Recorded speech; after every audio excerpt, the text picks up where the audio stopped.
Hello and welcome to Get Yourself Optimized. I'm your host, Stephan Spencer, and today it's my distinct pleasure to introduce to you Carl Taylor. For more than 2 decades, Carl has walked the entrepreneur's journey, starting, buying, building, and selling businesses. He started his first business at the age of 15 and went on to sell 3 businesses and author a #1 business book, all before turning 25. That's an impressive feat. After financially retiring at 31, his focus shifted from self-security towards contribution and being a guiding light for others through his books, speaking, and businesses. Carl, it's so great to have you on the show. Oh, it's a pleasure to be here. And that sounds pretty good. I hear that bio and I go, wow, that guy sounds impressive. I'd like to meet him. Yeah, well, I love that you're a guiding light. How can our listener get a sampling of some of the guiding light stuff that you do out there in the world? One of the best places would be through my books, I guess. More recently, my latest book, Becoming Bulletproof, is probably what's far more near and dear. My first book, as you mentioned, like I was 24, I think, when that first came out.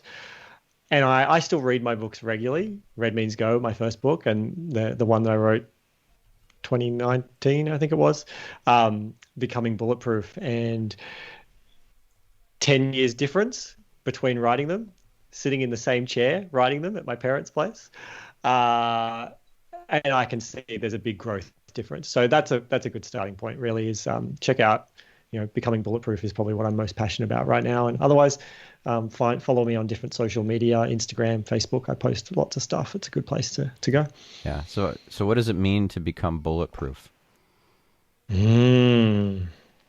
So I'll give a bit of background. To become bulletproof, I've always loved Superman.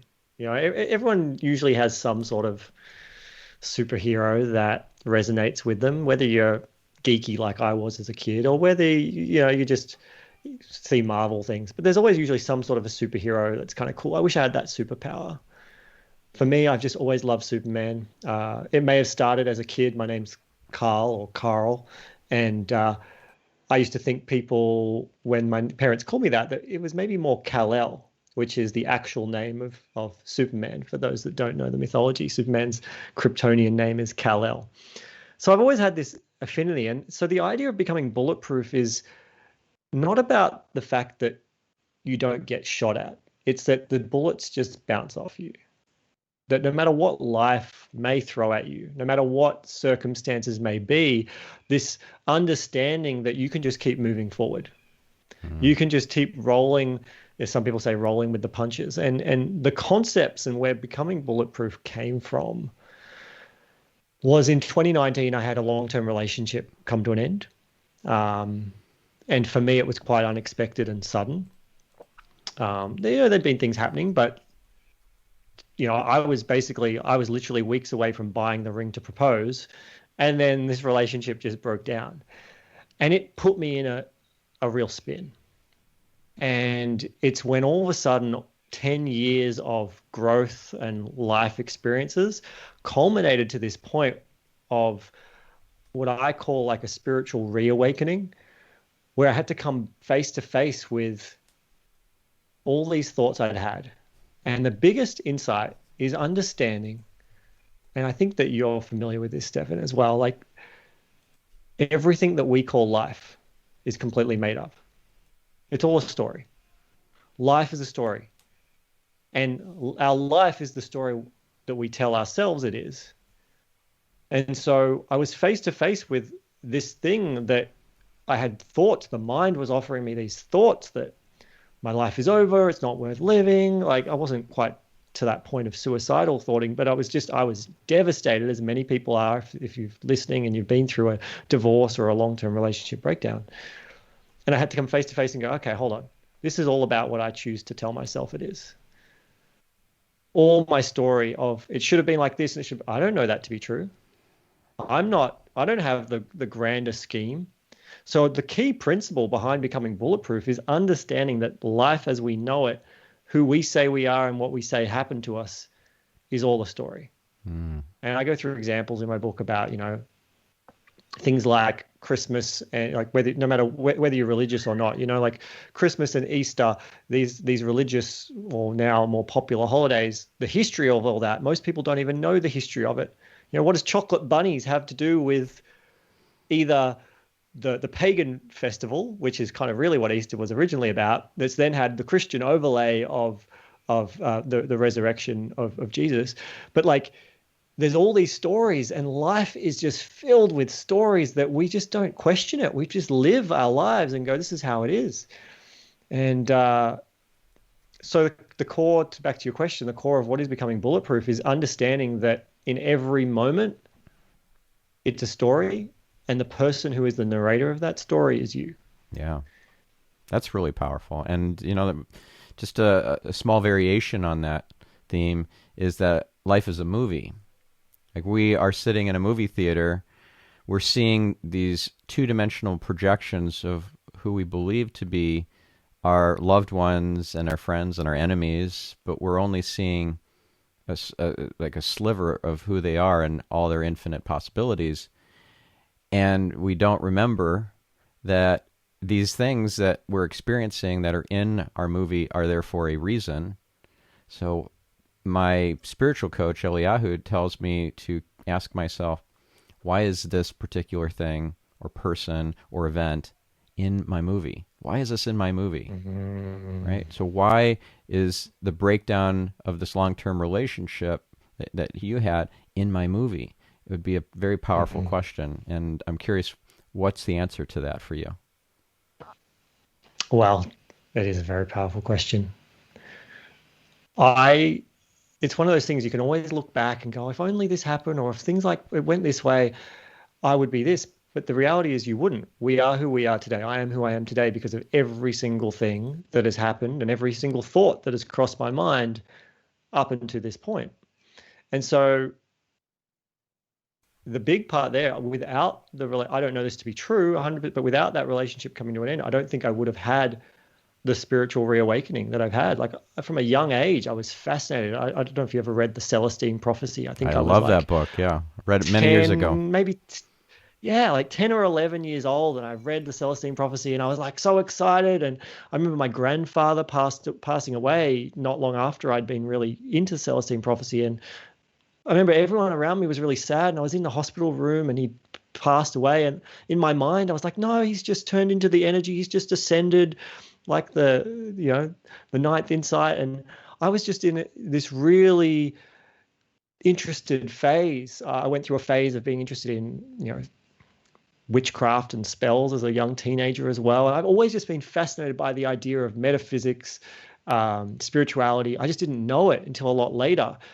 And I went into a very, what I would call now, more ego-centered world. I got more into success. I must have money. I must have business. I must earn my right to be successful. I must earn my place. I must earn love.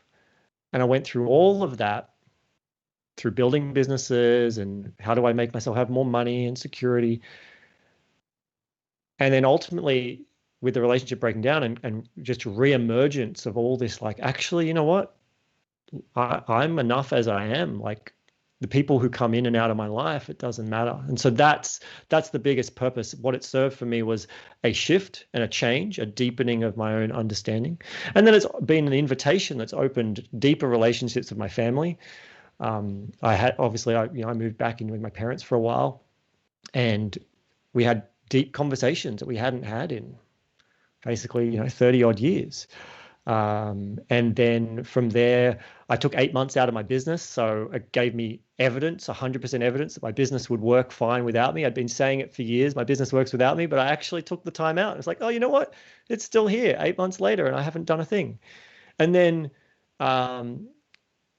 even the best news, it's then opened up and I ended up meeting someone else. I went to a workshop on relationships, happened to meet someone there. We stayed in touch and we've been together now for a little over a year now, I think. And it's, I know that you're familiar with Tony Robbins, and I went to a date with Destiny before the relationship had broken down. And one of the things I came away from was I'd set the intention that I was going to have the most passionate, loving, intimate relationship I'd ever experienced by May 2020. And in May 2020, there I was in the most passionate, loving, intimate relationship I'd ever experienced, where it's a relationship of there's drama and ego, and we trigger each other in many different ways, but there's this underlying beautiful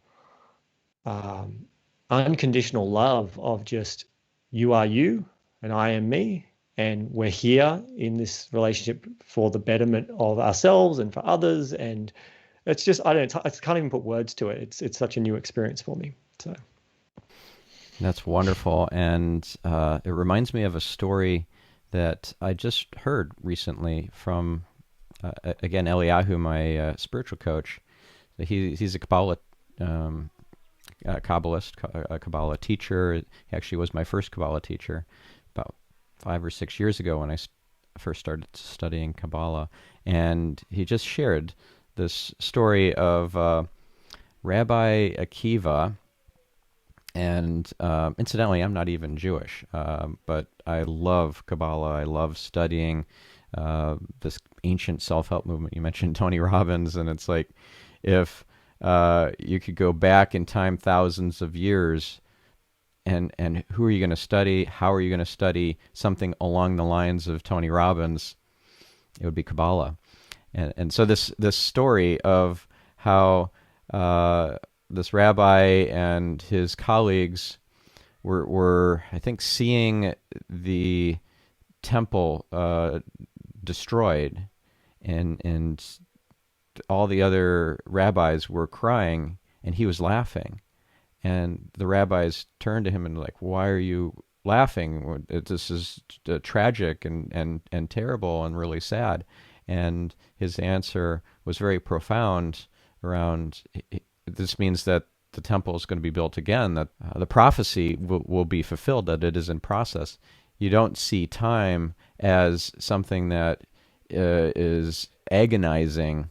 Time is a gift. It's something that we experience so that we can understand more fully the law of cause and effect. Whatever his exact answer was really helped comfort and change the perspective of those rabbis. And so when everybody else is crying and you're laughing because you see the gift in it, you see God's hand in absolutely everything, that's when the magic really starts happening.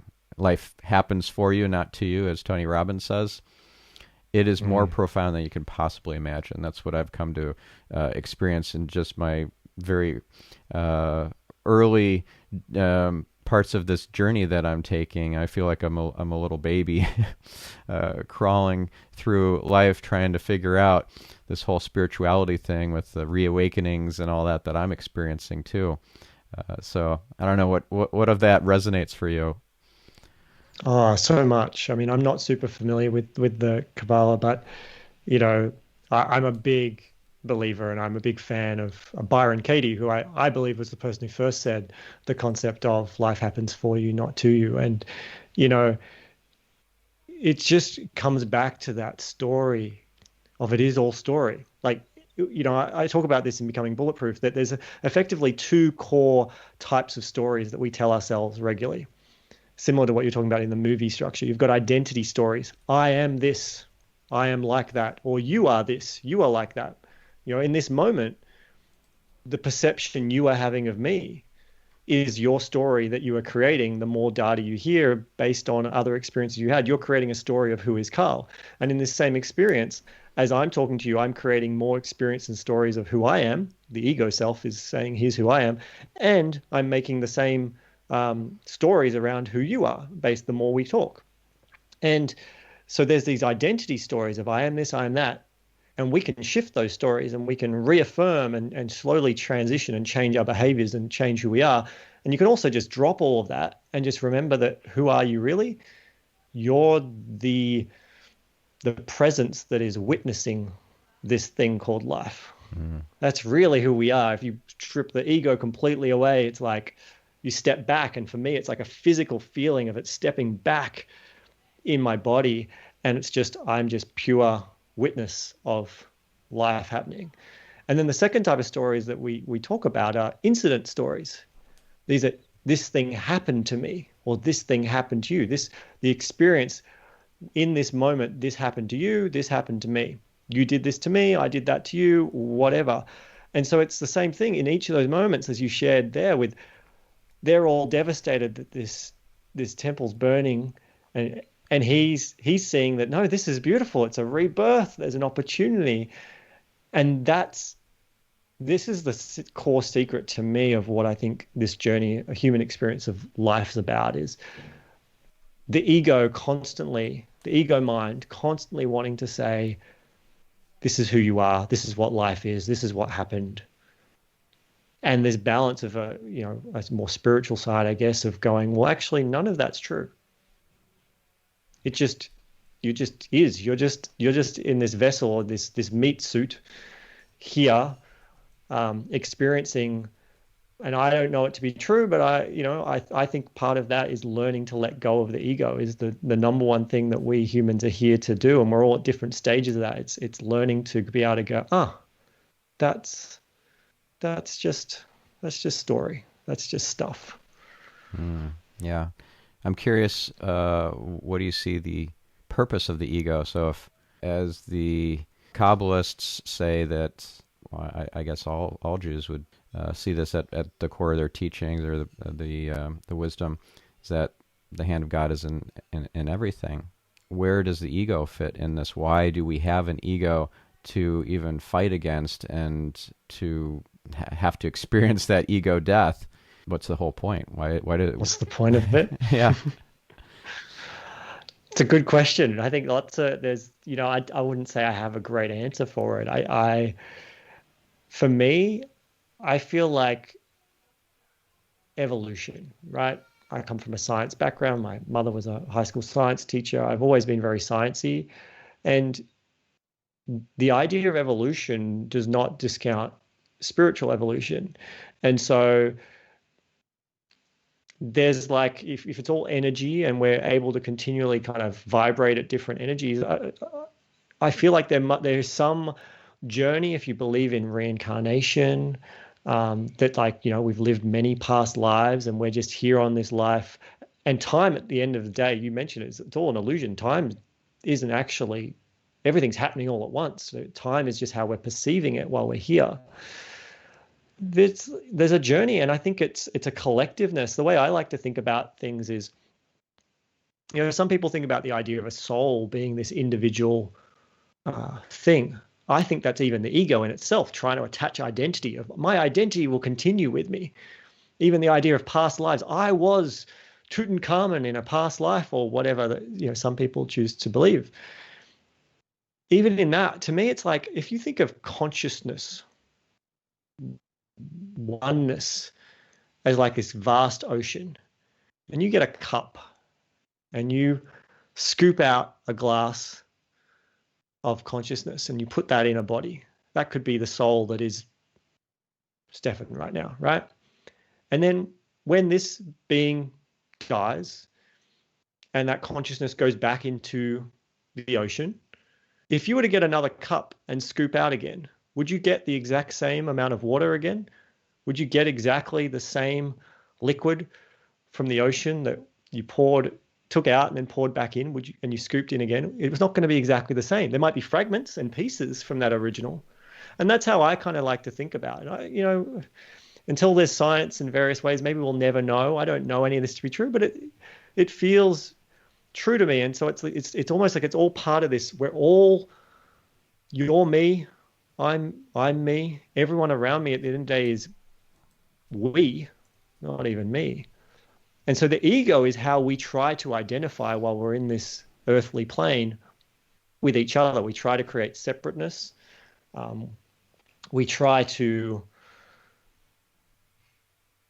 understand our awareness. It's kind of the human mind, I guess. And I choose to believe that on a spiritual level, I don't know fully the purpose. I think it's there to help challenge us and grow and help us continue to evolve.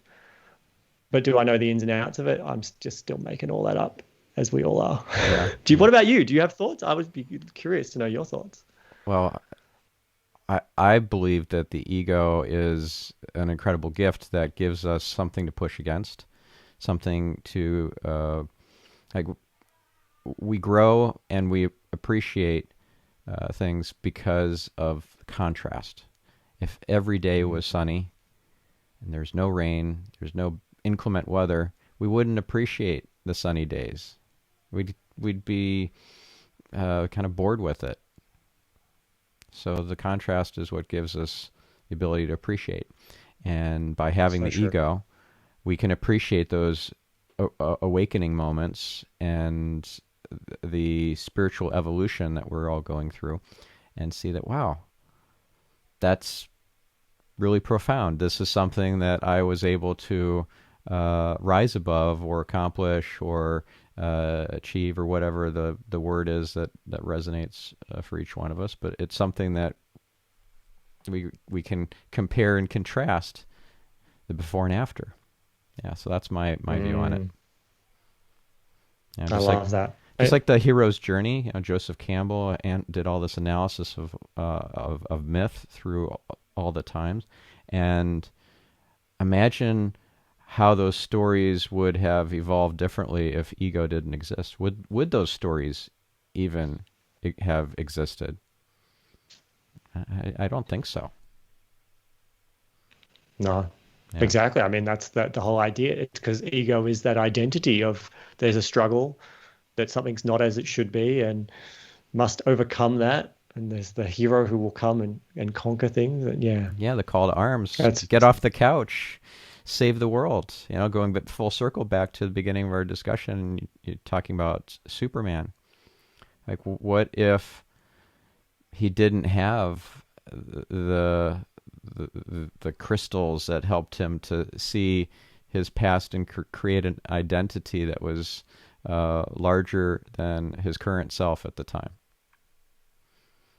And I think that's part of the conundrum that many people go through. I know I did, and there's many in my world that have, is if you've come from a business background, or maybe a very success-oriented background, right? It's like, I will have success and I must do, very masculine energy. I must achieve, I must do these things. And then you start to have all of that start to crumble away, and you move more into some of these spiritual elements, and you learn about the power of you just being, and you don't actually have to do anything to be deserving. You are enough as you are.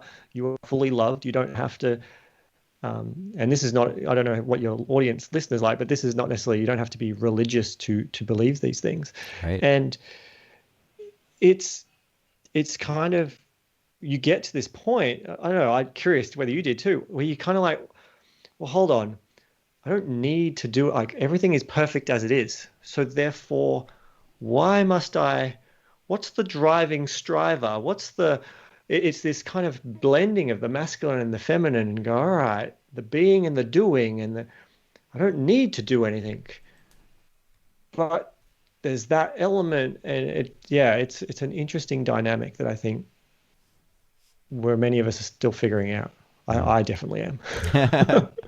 Yeah, I am too. I mean, this is all pretty new for me. I was agnostic up until age 42, until I had my first spiritual awakening experience in India, which happened to be on a Tony Robbins Platinum Partner trip.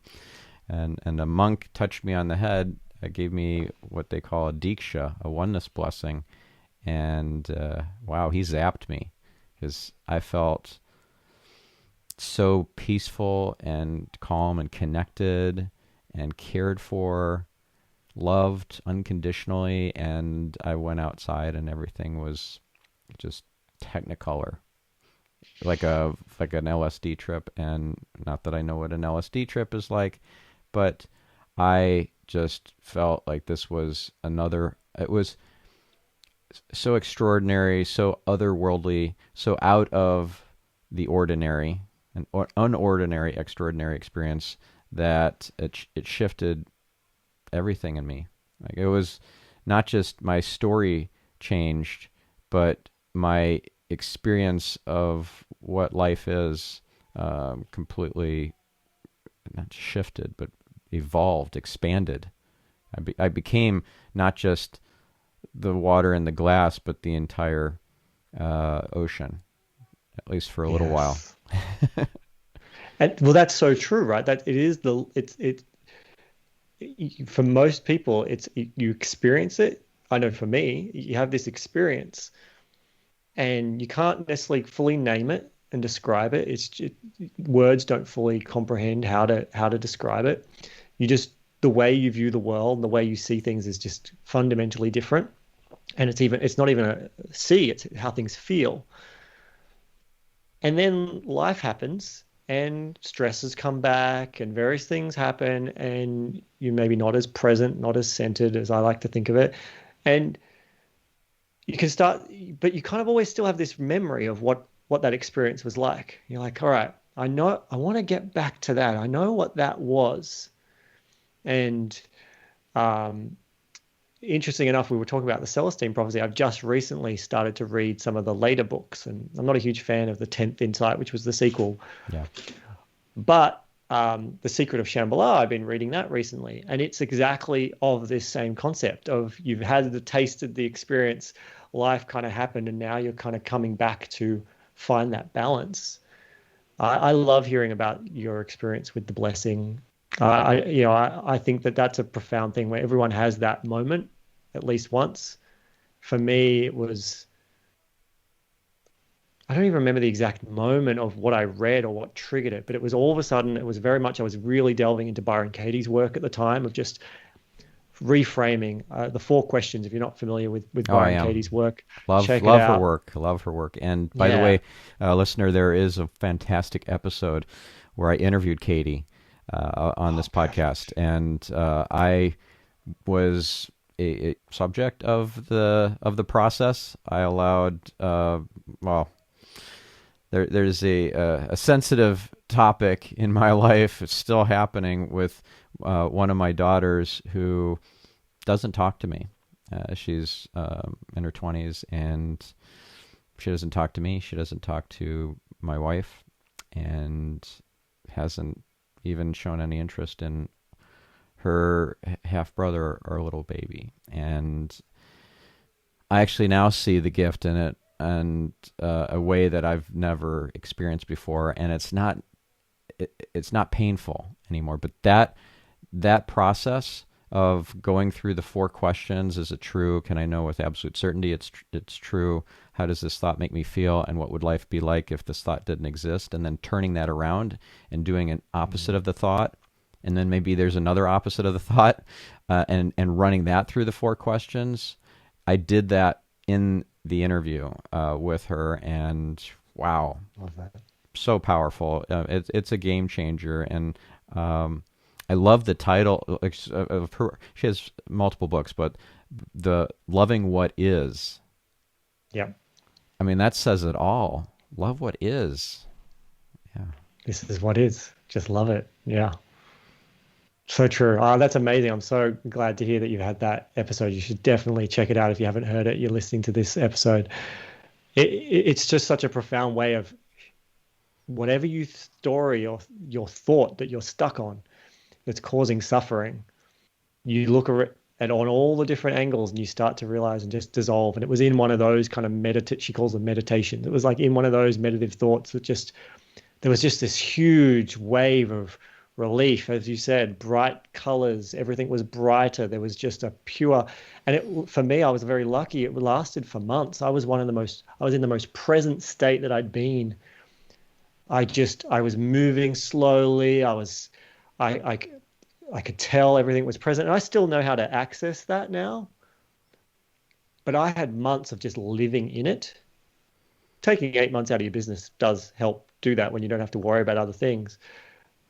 But getting back in, when I started to bring myself back into business mode and stress things and other things, the ego mind pops back up and it latches onto things. And even though you know the tools, you've got the tools at your disposal to get back to those types of states.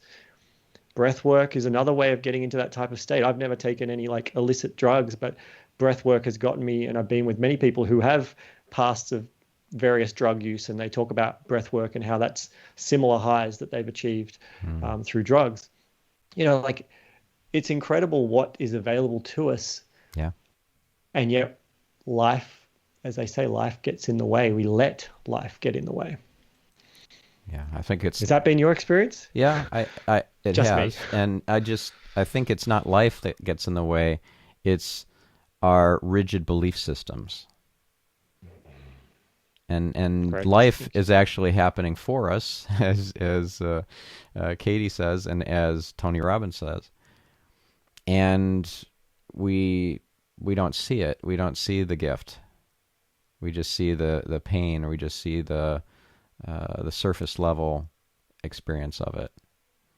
Yeah, we miss the whole point, the whole lesson, that we then have to, I think, re-experience the pain another time, maybe in another lifetime, in order to finally get it, what the whole lesson was. Yeah.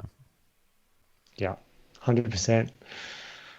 Ah, Love it. good stuff. Okay, so I have to tell you how I was called to interview you, and then we'll talk about the story. I saw your post on Facebook. We're Facebook friends together.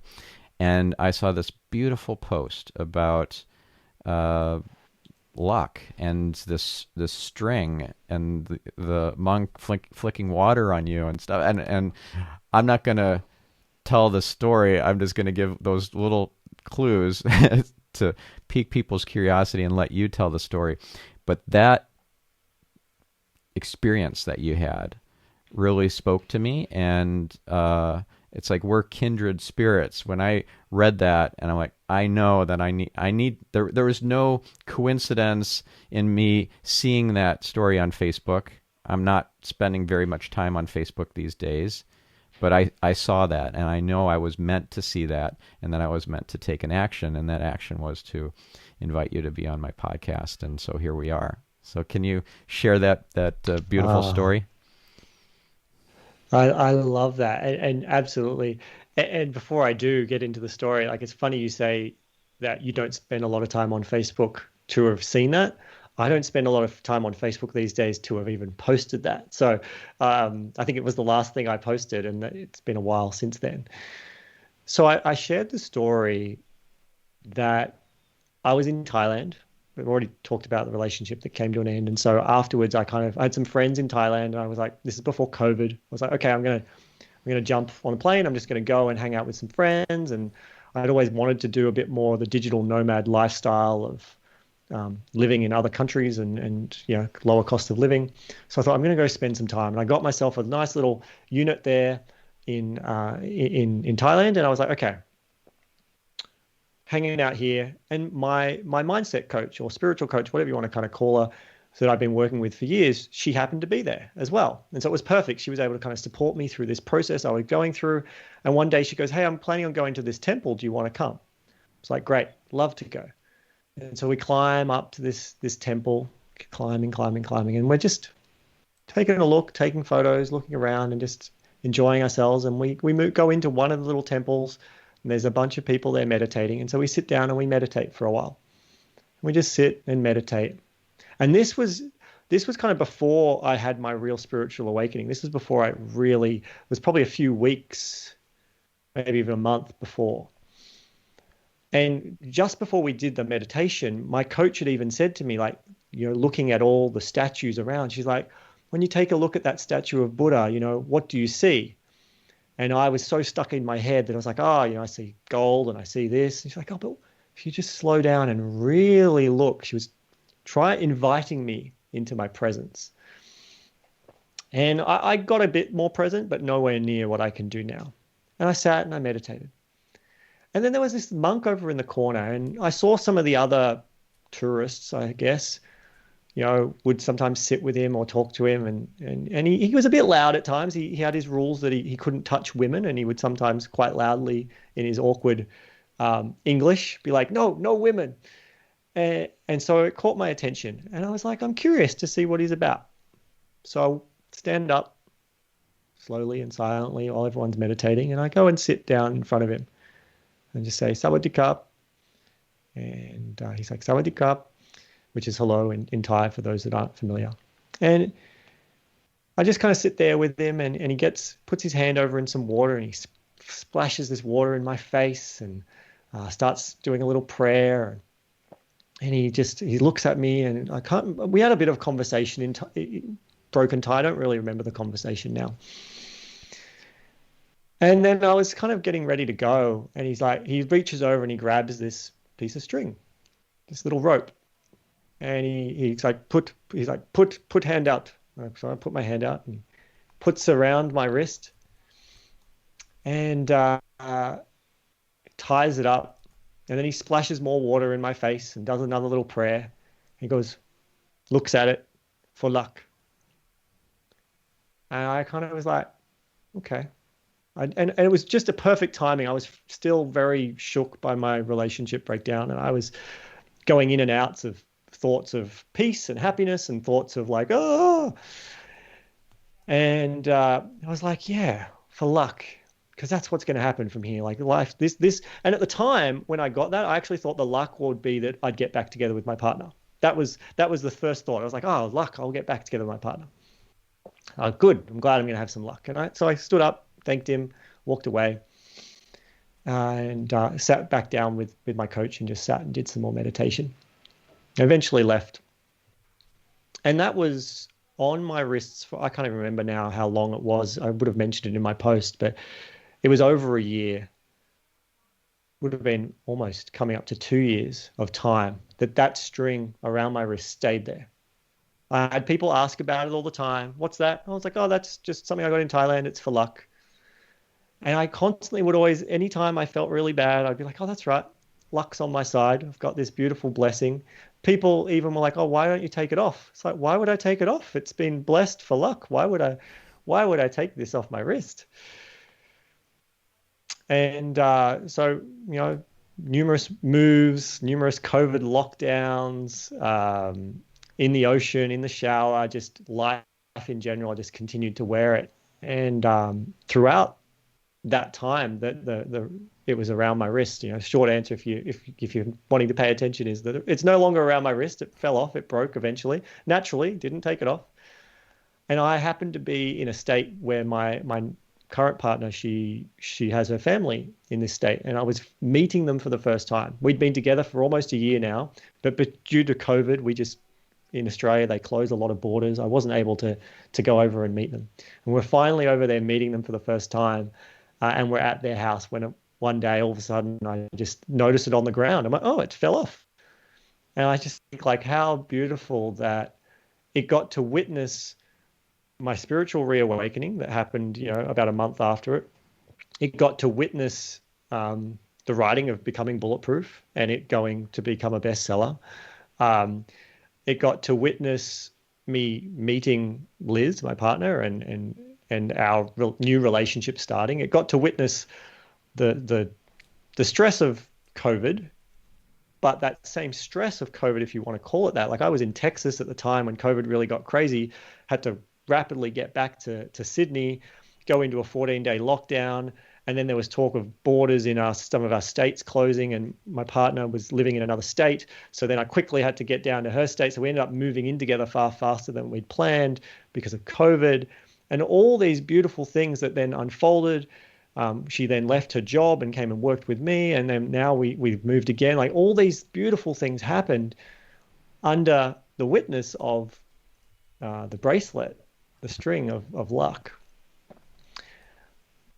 And the thing was that when it broke, I had the thoughts coming up and I had people kind of being like, oh, does that mean you're not lucky anymore? And again, it goes back to what we talked about at the start. We're the narrator of our movie or of our story. We write the script. And so when it breaks, you have two choices, or multiple choices really. But I could have gone, okay, my luck's run out. It was fun while it lasted. Now we'll just see what happens. Or you can find a more empowering story for the exact same incident. This is what it is. This is an incident. It broke. I get to choose what that incident story is and what it means. And so I choose that it means that for that period of time, maybe I needed a little bit of extra boost. I needed the monk's luck. And maybe I didn't. Maybe it was all in my head anyway. But I needed the little boost for a while. And the moment I no longer needed that boost, its job was done. It let go to make space for me to have that knowing that you've got this now. You don't need this string anymore. You don't need the extra luck because you've always been lucky. That's how I choose to see it. And well, you know what else? Beautiful experience. The 8 months that you had of that beautiful connection, that's the same thing. That was a gift for you while you needed it. And it wasn't that it was taken away from you and now you have to chase after that same feeling again. That was the string that you got to have as training wheels. I love that. Thank you. So true. So true. Yeah. I think words are important, and they create our reality, right? And when people ask me about how I've been able to manifest so much luck in my life and how lucky I am, and they're just commenting about how lucky I am, I always change the terminology from luck to fortune, fortunate, and even now more precisely to blessing or being blessed, because I am blessed, and that comes with a great deal of responsibility that I've come to realize, because you're either given a lot of hardship in order to grow, right? So the coal under pressure becomes a diamond, or on the opposite end, you're given all these blessings and you're meant to share all that good fortune, all that blessing, and not just keep it to yourself, hoard it, and revel in it, right? So it's one or the other. And for me, I'm getting so many blessings and such a charmed life, I need to share. And I've been stingy in the past. I've been very miserly and frugal and so forth, and that's a lesson for me to grow beyond that and share and share and share till it hurts, till it feels like, ouch, that's a lot. What are your thoughts on that? Something you said in particular, I mean, everything you said I love, but there was one thing that really just started to resonate, and the mind was like, oh, yeah. When you said that you'd been stingy, it reminded of me, 2019, Date with Destiny. One of my epiphanies at that event was just a realization of what I labeled how selfish I'd been.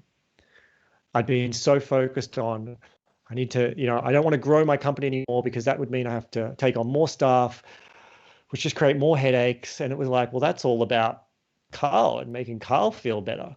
What about the impact of that's people who don't get jobs, the less clients being served, less value being created? In my relationship at the time, I'd realized that I'd been really selfish and focusing on what I was getting rather than what I was giving. All these different elements around how I spent money. I was stingy or frugal with my money spending because I was like, no, I don't want to spend money. I want to be financially free. And at that time, to be financially free, it's like have more passive income than I do in expenses. An easy way to do that is lower your expenses while you build your passive income. And I kind of got to this point and I walked away with a realization, a shifting. And, I talk with my friends about being the rising tide, because it's like realizing that the more money I spend, the more I'm actually contributing to this machine that we call capitalism and economy and stuff. But it's the more I'm spending, like if I'm spending more on a house, the old me would have been like, that's crazy. That's like egocentric. Don't need to do that. But if let's say I upgrade to a more expensive house and I'm putting more money out there, or I go and buy something from a store that maybe I wouldn't, that's helping put food on that person's table and keep people in jobs, employ them. And it's this constant not even trickle. I won't use the word trickle effect because that thinks to trickle down economics, but it's this continual effect of contributing. It shifted me from thinking spending money is taking something from me to spending money is a contribution. It's a form of contributing to society. And that was a huge epiphany for me. It completely shifted. And it was more than money, but money is what I've kind of focused on. In so many areas of my life, I started to go like, oh, it's all been about me and making sure I'm okay. But what about others? How do I focus more on contribution and how I'm contributing to others, and just trust that the more I get, the more I can contribute. The more I contribute, therefore, the more that will be blessed to me to be able to contribute more unless there's a lesson I need to learn. And I will then learn that lesson. So that's something you said that just really, when you said that, just reminded me of that lesson that I had. Beautiful lesson. Yeah. One thing I've learned about money is that money is simply energy, and spending money is an energy exchange. If you don't value the exchange, you miss the whole point. And also, if you don't value the energy inside the money, you miss the whole point. For example, if you're at the gas station, the petrol station, and you throw a small coin into the jar, like they in the U.S. they have penny jars, collections of pennies. People don't want pennies; they don't value them. So you can use some pennies if you need a little extra change, if you're paying with cash. If you get some extra cash back that has some pennies in there, no, nobody wants to put that in their pocket, and they just throw that into the jar. Or similarly, you walk down the street and you see a penny. You don't bother to pick it up. You just walk over it, step on it perhaps. You're not valuing the energy in the money. And the thing about the energy is it's the same quality of energy.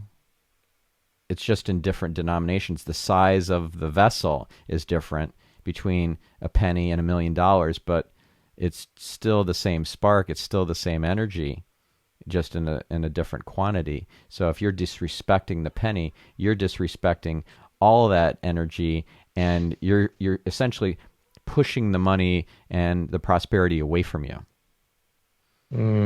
Yeah, I learned that from Kabbalah, and that's been a game changer.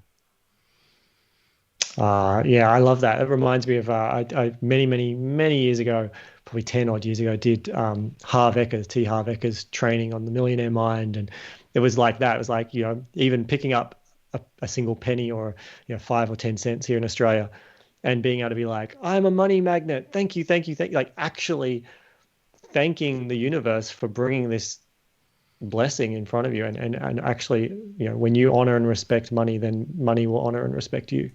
So that's clearly come from a Kabbalah teachings that I just wasn't aware of. So I'm going to definitely check that out after this show. Yeah.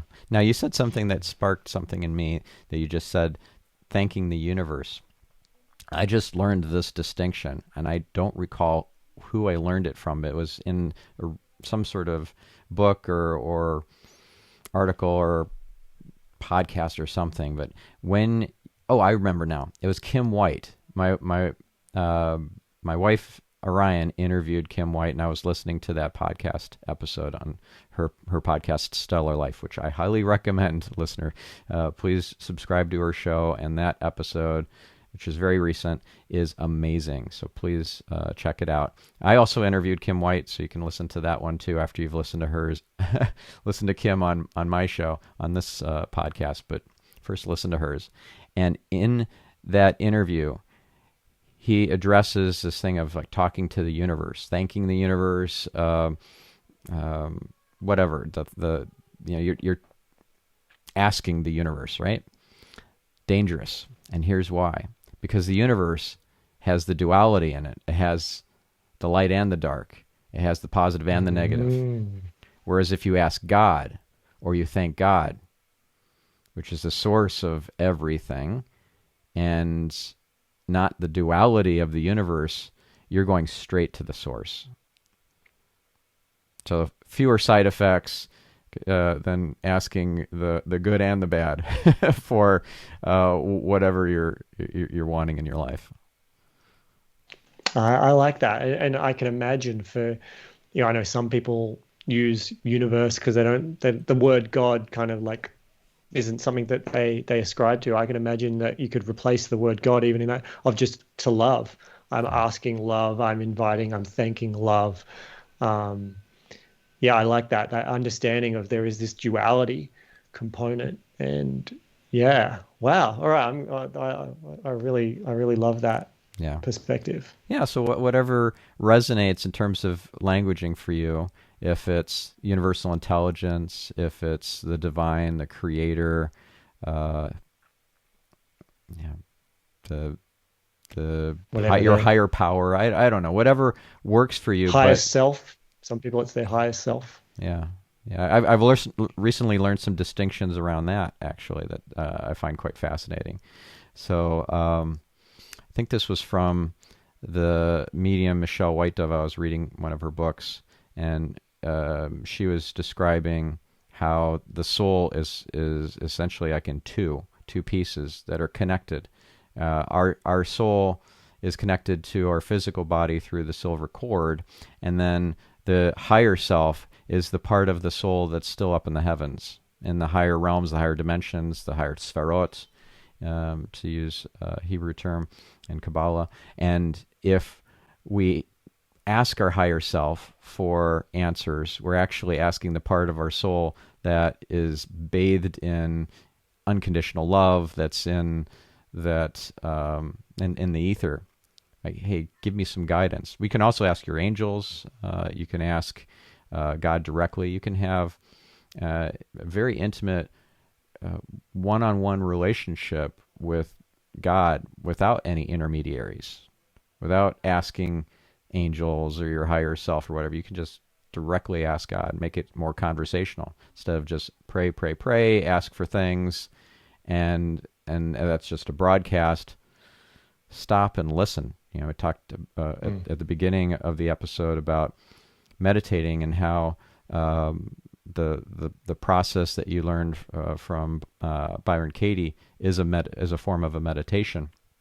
When you meditate, you quiet the monkey mind and you allow yourself to hear the answers, and you can converse. It is bi-directional. It's not meant to be just one way. Pray, and then hopefully things show up in your life. How about pray and then wait for the answer? Quiet the monkey mind. The answer comes, not in the meditation usually, but later, because you have put yourself into a receptive state. And then you can continue the conversations like, okay, thank you for that guidance. Now, what do I do next? How do I best serve you and my journey to become my best self? Yeah, so those are some thoughts. I'm curious what's resonating for you from that.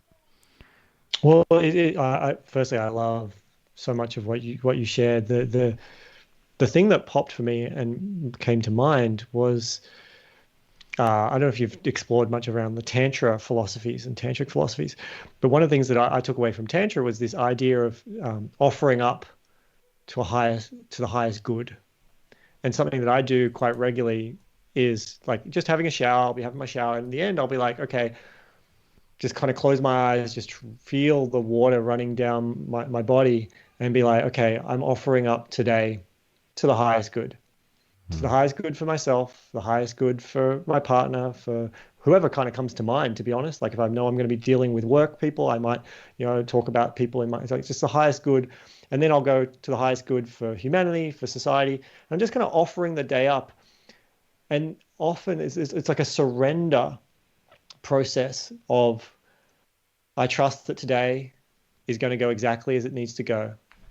And I'm offering it up to guidance that hopefully a channeling in me will be, in certain times when I need it, it's going to be for the highest good, that there's going to be the messages received in the moments that I need it, to ensure that the actions and the words and everything said will be in the highest good for not just for me, but for all of humanity, all of life, all of reality.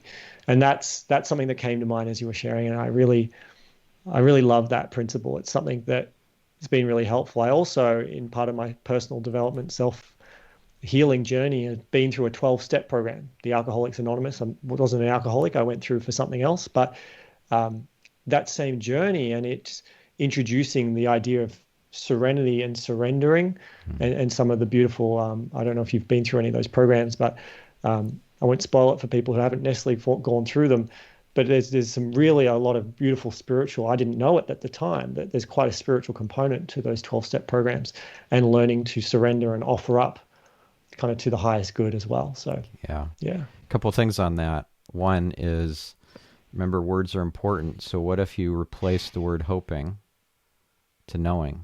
Instead of, I hope that I'm going to get the highest good out of today, whatever happens, I know with absolute certainty. Certainty doesn't exist in this physical realm that we're living, but we can ask our higher power for access to the certainty that does exist in the higher dimensions, right? And so if I have the access to that absolute certainty, certainty beyond logic is what it's called in Kabbalah, certainly beyond logic. If I can access that, then I know with absolute certainty that my highest good is going to be looked after.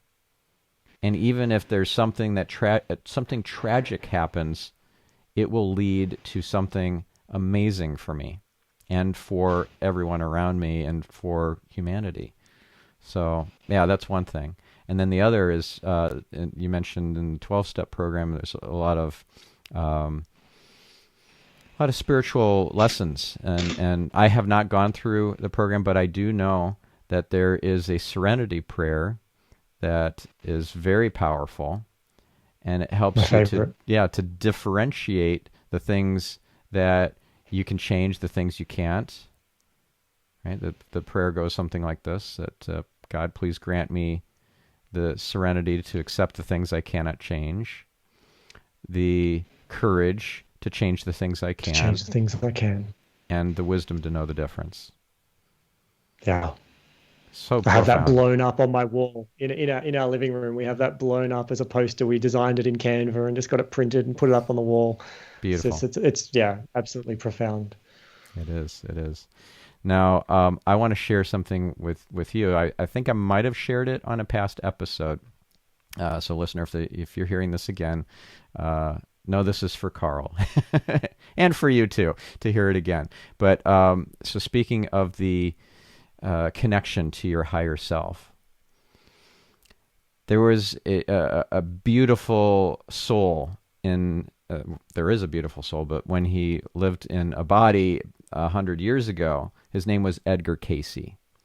I don't know if you've heard of him, but he was a clairvoyant who was able to channel his higher self. So some mediums, or actually was a medium and clairvoyant, but he could channel his higher self, which is pretty unusual from what I understand. When you're channeling, if you're a medium, you're typically channeling other souls and perhaps even channeling angels. Like I interviewed Sheila Gillette, who channels 12 archangels, and yes, it's the absolute real deal. I have no doubt about it.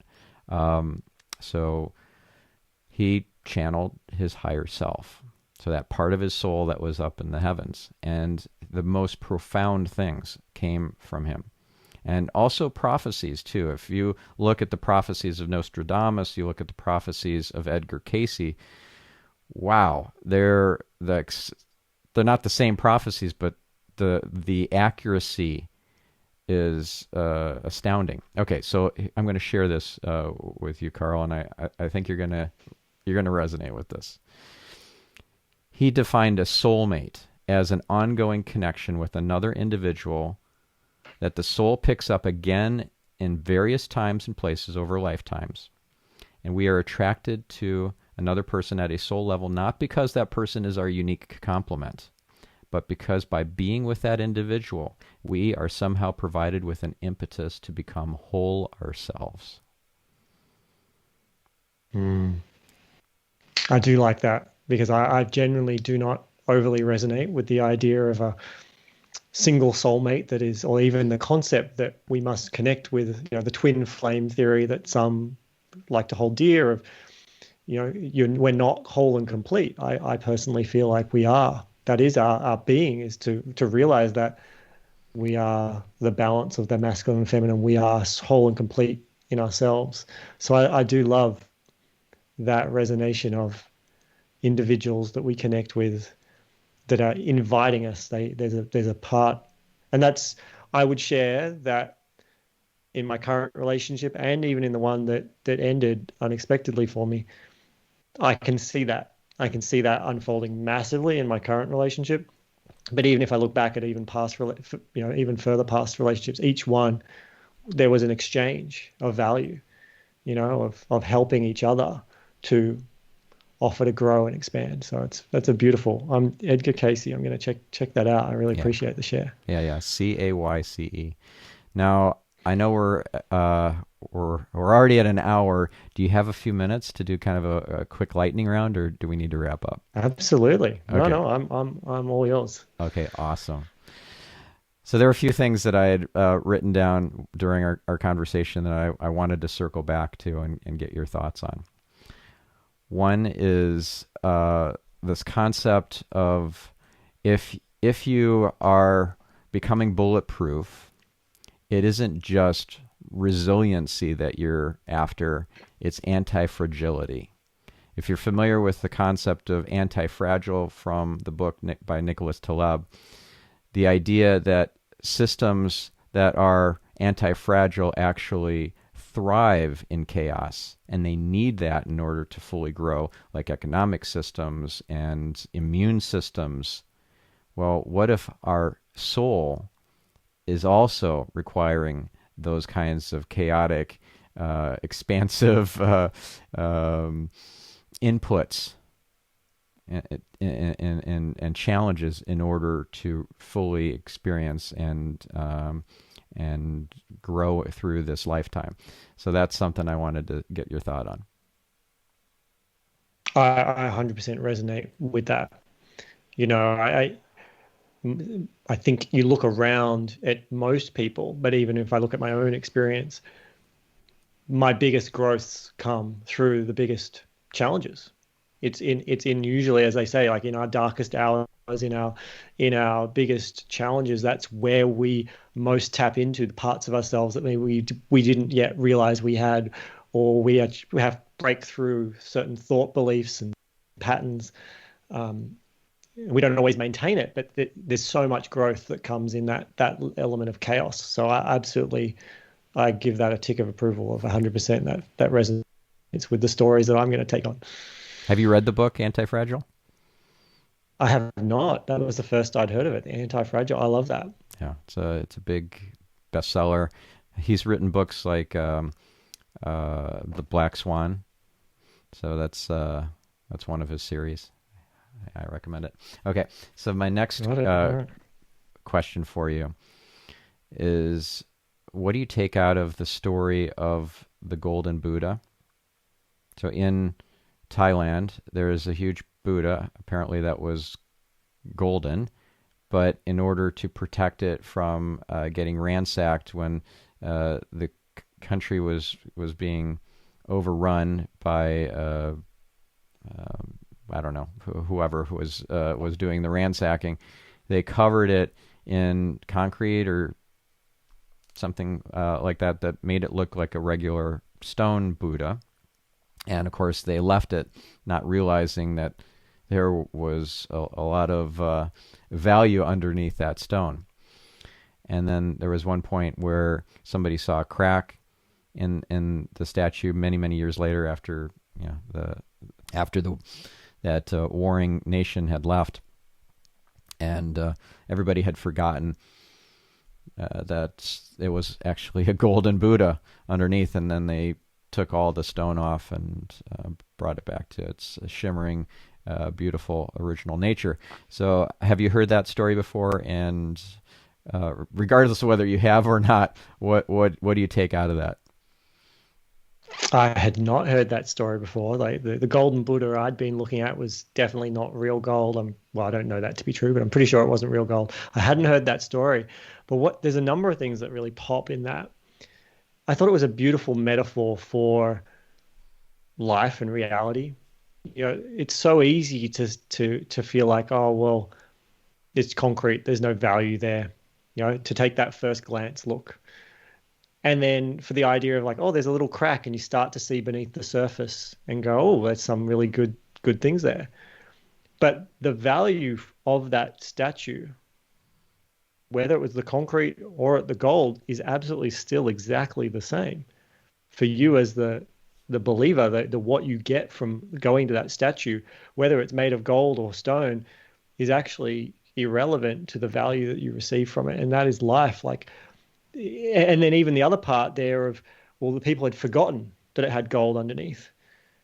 That's society that we live in. We have so many customs and ways we do things now that no one really stops, or very few people stop to take time to understand the origins of that custom.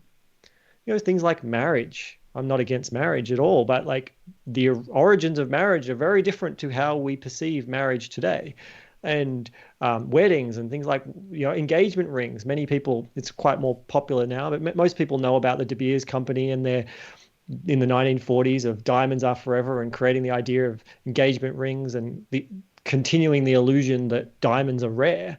Diamonds aren't rare. They're forced, manufactured to be rare and expensive. These are things though that people just like, oh, well, it's an engagement ring. You're going to get a diamond ring, of course. They don't stop to think or even remember the origins of where these things came from. So that's what really resonates in that story. That it feels like a beautiful metaphor for so much of how life is and how we as humans show up around what life is. Yeah. Yeah, there is a lot of baggage associated with the marriage institution. And I just recently read an article about how Oprah and her soulmate decided not to get married in the traditional sense, but they are absolutely spiritual partners. And then she got that concept of having a spiritual partner from the book, from Gary Zukov and his book, The Seat of the Soul, and how he has a spiritual partner and not a quote-unquote wife. Yeah, interesting. Okay, I love that. So one last thing that I'll share. Oh, actually, two other real quick things. I don't know if you've heard this quote from Joseph Campbell, but it came to my mind when you were talking, just a couple minutes ago. So let me share this quote with you. And I heard this from Jonathan Fields. Okay, so Jonathan Fields told me about this beautiful quote that made a huge difference in his life, and it's from Joseph Campbell. It's about a cave. The cave you fear to enter holds the treasure you seek.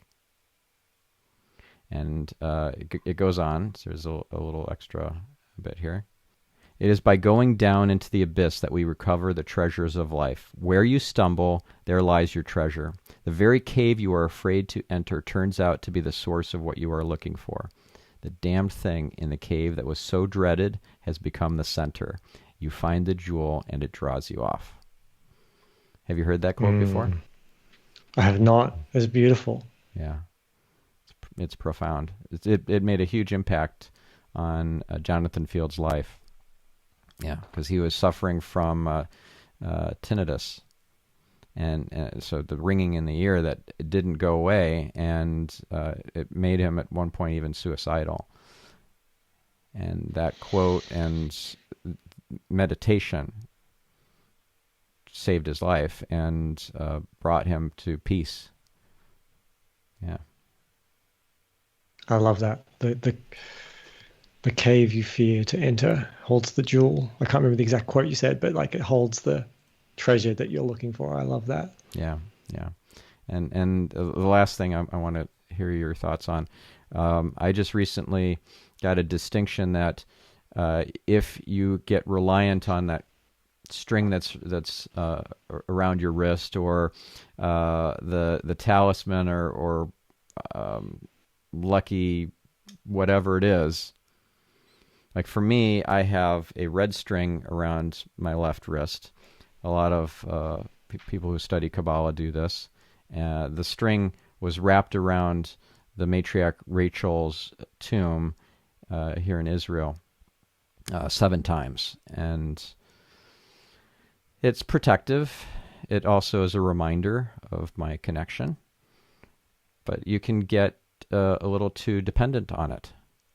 Eventually it falls off in the shower or just when you're wearing it, because it's just string. It's just yarn. But it does provide some protection against evil eye and so forth. And people who think, evil eye, what the heck? It sounds like crazy superstition. If people can pray for you and cause you to feel better and regain your health or whatever the challenges that you're going through, can't negative prayers also have a negative effect if you haven't put up shields and boundaries energetically. So yeah, it's not superstitious to think about evil eye, people envying you and wishing that they had what you had, as a kind of a negative prayer that you need to protect yourself from. But relying on the red string or the lucky bracelet or whatever you have is a form of a false god. 100%. Yeah. Well, it reminds me of, we talked about Katie's work, and you could take that thing of, well, this string around my wrist, in my case, creates luck. In your case, is protecting me against evil eyes. Here, is it true? Can you absolutely know that it's true? How would you how do you react when you believe that thought? Who would you be without that thought? This goes back to that core principle of becoming bulletproof, is when you can understand that everything, when you truly realize that everything in our life is made up. Either someone else made it up and told us it and we believed it, or we made it up and we believed it. And everything, money is a collective story that we've all bought into, that this is how it works. Religion, same thing, collective story. Not saying it's true, not saying it's not true. This is how it works. This is what happens. The putting the string around the wrist is a collective story, and you believe it. And so I think there is a lot of power in using these tools, using them to serve you, but also understanding if you ever find they're not serving you, that reminding yourself, as you said, it's just a string. Yeah. And not being dependent the power, on it. The real power was inside you. Yeah. Yeah. The real power was inside you. Yeah, that's beautiful. And this goes to not just talisman, but also to gurus and the messengers that we might put up on a pedestal, from Tony Robbins to Byron Katie to whoever. And if instead you focus on the message, and the messenger can actually come to you in any form, even your worst enemy can give you a message from the Creator, from your higher power. So if you're open and receptive to the message and not holding up in such high regard the messenger that you look to them for your answers all the time, knowing that the answer is always within and throughout. And Well, yeah, that's I think an important distinction. It reminds me of, I don't know if you've read Katie's book, A Mind at Home with Itself, or you've done some of the Buddhist work around the Diamond Sutra. But in the Diamond Sutra, the realization, the understanding of, as I kind of alluded to earlier, the idea of it's all we, that when we go and we're putting, let's say, Tony Robbins or Katie up on a pedestal for doing what we do as humans, it's us. Like, it's just a reflection of us, who Tony Robbins is, who Katie is at a spiritual. If you take the Diamond Sutra teachings, it's at the end of the day, it's all we, it's all me, and that who Tony is and who Katie is a projection of who we believe them are, and it's ultimately ourselves. And whatever we learn from them, whatever we believe they gave us, it was really ourselves giving it to us. Mm-hmm. Beautiful. Well, this is a great place to end this this first part of our journey here with this episode. I just loved everything that every rabbit hole we went down. It was enlightening and beautiful and inspiring, and your story is inspiring. Your journey is inspiring. Thank you so much for being a guest. Thank you for having me. It's been a pleasure. And again, for folks who are interested in learning more from you and reading your books, following you on social media, all that good stuff, where should we send them? You can send them over. carltaylor.com is a good place to go, and you can find books. I've got a Facebook group for entrepreneurs. It's just a good place, and you can find my socials and things from there. Amazing. Okay. And all the stuff that we talked about, all the different books and gurus and stories and everything that is in the show notes for this episode, including links. So be sure to check that out at getyourselfoptimized.com. All right. Thank you, and we'll catch you next week. Thank you, listener, and thank you, Carl.